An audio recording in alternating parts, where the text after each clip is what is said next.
Welcome to my YouTube channel Wise Whispers, where silence speaks. The house I gave, and the lesson they needed. My name is Olivia, and I'm 60 years old. The day my grandson's wife demanded $3,500 rent for the house I gave them was the day I realized something painful. Kindness without boundaries can sometimes turn into disrespect. But what happened next changed our family forever. I still remember the afternoon clearly. The sun was warm, shining softly on the little white house at the end of Maple Street. That house meant everything to me.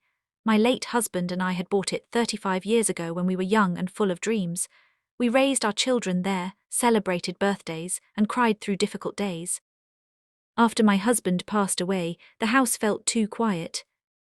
When my grandson Daniel got married to Lena, they struggled financially. They were young, trying to build a life together, and I wanted to help. So I gave them the house. Not rented. Not sold. Given. I thought I was doing the right thing. "Grandma, are you sure?" Daniel asked when I handed him the keys. I smiled and placed them in his hand. "Family helps family," I said. "Just promise me you'll take care of it." He hugged me tightly. "I promise." For a while, everything seemed fine.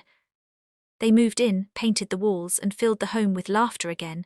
Hearing that house alive made my heart warm. But slowly, things began to change.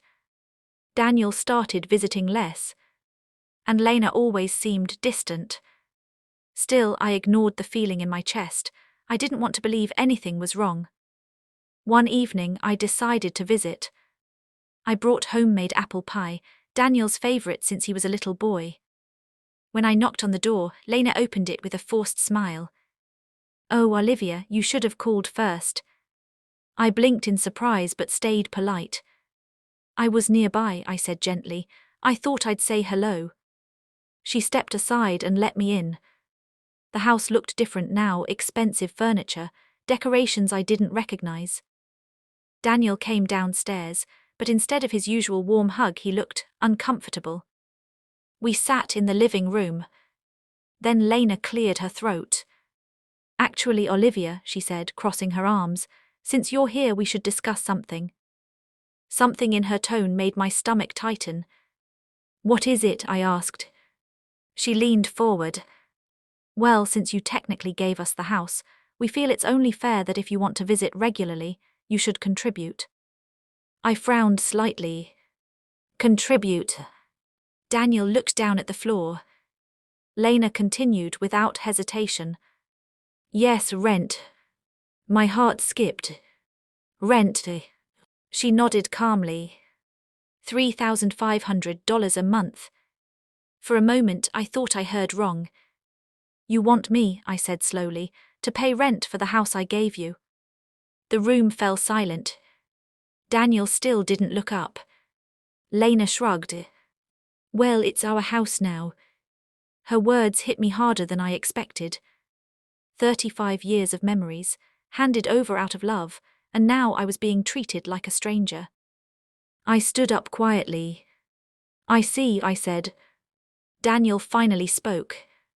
"Grandma, it's just, things are expensive." I looked at him, the little boy I once held in my arms, the child who used to run into this very house shouting, "Grandma." And now he couldn't even defend me. My chest felt heavy. But I didn't raise my voice. I simply nodded. "All right." I left the pie on the table and walked out. That night I couldn't sleep. I thought about my husband. About the sacrifices we made. About how easily kindness can be taken for granted. But I also remembered something he used to say. "Olivia, love your family, but never let them forget respect." The next morning I called my lawyer. You see, while I gave them the house to live in, the deed was still legally in my name. I never changed it. Not because I didn't trust them. Just because life is unpredictable. 2 weeks later, Daniel received a letter. An official notice. Eviction. 3 days after the notice arrived, Daniel came to my door. He looked panicked. "Grandma, please," he said, knocking urgently. I opened the door calmly. Behind him, Lena stood with crossed arms again, but this time she looked worried. "Why are we being evicted?" Daniel asked. I met his eyes.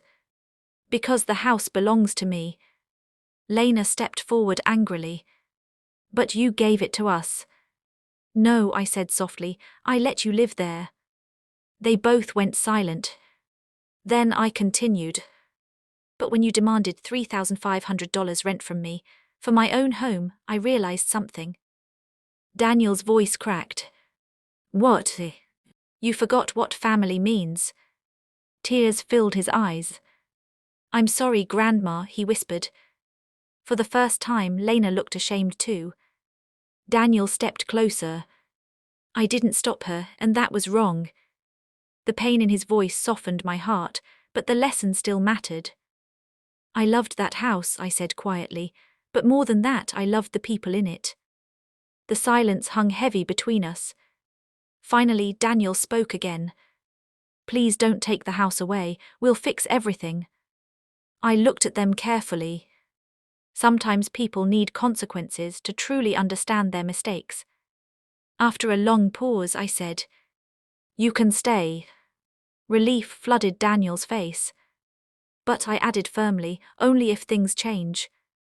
They both nodded quickly. "First," I said, "that house will remain in my name. Second, family is always welcome there. And third," I looked directly at Lena, "respect must live in that home too." She lowered her head. "Yes, Olivia." A few months later, things were different. Daniel visited often again. Lena started treating me kindly, sometimes even bringing me dinner. And the house on Maple Street once again felt like family. But now everyone remembered something important. Kindness should never be mistaken for weakness.